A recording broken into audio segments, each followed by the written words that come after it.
Ele era carismático e feroz em combate ao mesmo tempo. Também era muito generoso na vitória. Esse era o maior herói do mundo muçulmano, que provou que mesmo adversários podem se respeitar. Ferrenho defensor do Islã, hábil administrador, humilde e avesso à riqueza desmedida e à cobiça. Morreu pobre apesar de ser o rei mais poderoso da sua época.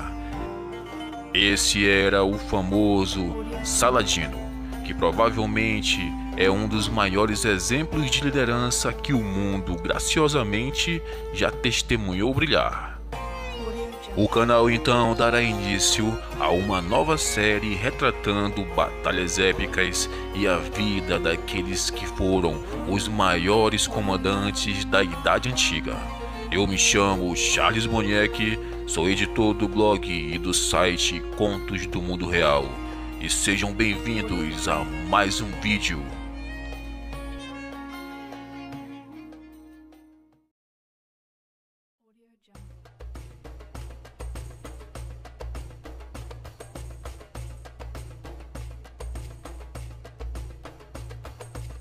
Saladino cresceu rodeado por histórias das cruzadas, em que cristãos e muçulmanos entravam constantemente em conflitos, disputando a Terra Santa, e em que muitas pessoas perderam suas vidas em batalhas violentas que foram passadas de geração em geração, apenas alimentando o ódio entre as religiões.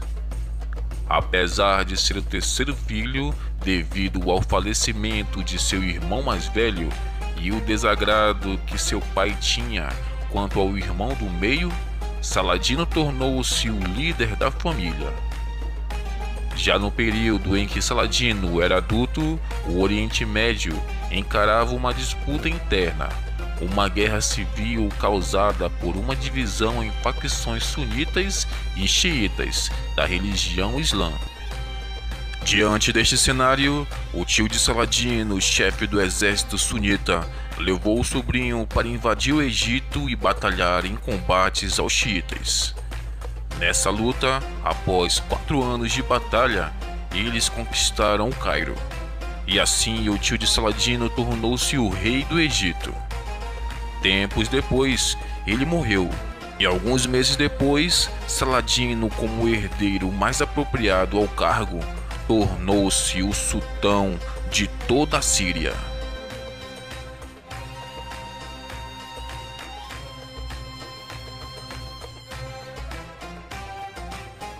Com maiores poderes, Saladino reformulou as forças armadas do Egito e colocou o modo curdo e turco no jeito de lutar das tropas.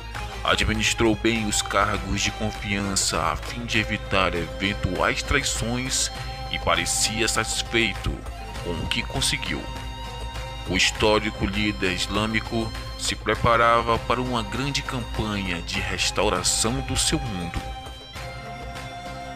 Ajustes internos concluídos, Saladino se lançou decididamente contra o califado das Fatimídias, a fim de encerrá-lo por inteiro. Fato concluído em 1171. Com a morte de Al-Adid, aos 22 anos, assim tornou-se sultão do Egito, um cargo absoluto e sem sujeição. Mas estranhamente, abaixo do califa, Saladino eliminou virizes, conspiradores e outros que ameaçavam seu poder, para dar o prosseguimento às novas reformas internas. Saladino também se mostrou um hábil e humano administrador, o que lhe gerou um profundo respeito perante as massas. Com a órbita islâmica restabelecida, havia chegado a vez dos reinos latinos, criados durante a primeira cruzada, sumirem daquela região. Em 1186, os estados cruzados na Palestina, onde ainda se situa Jerusalém, viram-se completamente cercados pelo novo e impressionante poder de Saladino. Havia chegado a hora da Jihad. O rei consorte de Jerusalém, Guy de Lusignan, contrariado com os acontecimentos que cada vez mais o colocavam em uma difícil situação, expediu ordem para que todas as guarnições de castelos e fortificações fossem reunidas na formação de um grande e poderoso exército, que se lançou incessante e imprudentemente no encalço da força muçulmana. A disputa decisiva entre cristãos e muçulmanos ocorreu em 4 de julho de 1187, na chamada Batalha de Hattin, ou Dois Chifres de Hattin, e representou o controle da cidade sagrada de Jerusalém. O resultado da luta se mostrou um completo desastre para os defensores da cidade dos cristãos, que tiveram seu exército literalmente destroçado pelas forças de Saladino. Os muçulmanos, sabendo que os cruzados não poderiam lutar longe de seus recursos, mantiveram distância no deserto, ao passo que a imprudência do alto comando cristão cada vez mais se lançava à morte certa. Quando, sedentos em números bastante reduzidos, os cruzados foram surpreendidos por um forte ataque executado pelas tropas de Saladino. A derrota em campo também assegurou que Guy de Lusignan e Reynaud de Chatillon, um poderoso líder de cavalaria, fossem presos, sendo Guy libertado, com a condição de que não mais travasse guerras na Arábia.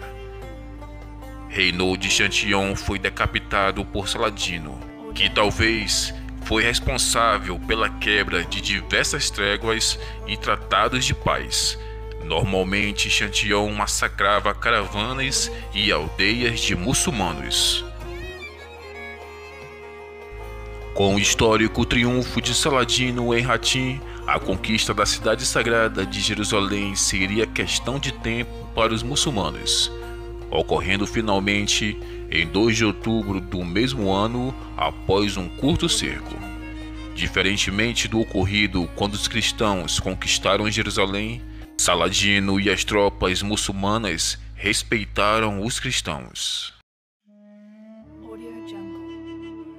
A terceira cruzada deu início então quando Ricardo Coração de Leão partiu para tentar tomar Jerusalém de Saladino, e em 1911 ele desembarcou na Terra Santa, dando início a uma das batalhas mais sangrentas da história.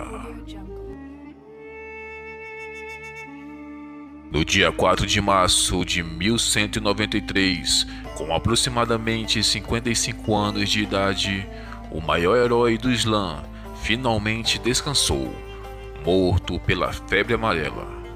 Contudo, ele foi em paz por ter salvado seu mundo e ganhado o respeito de aliados e adversários.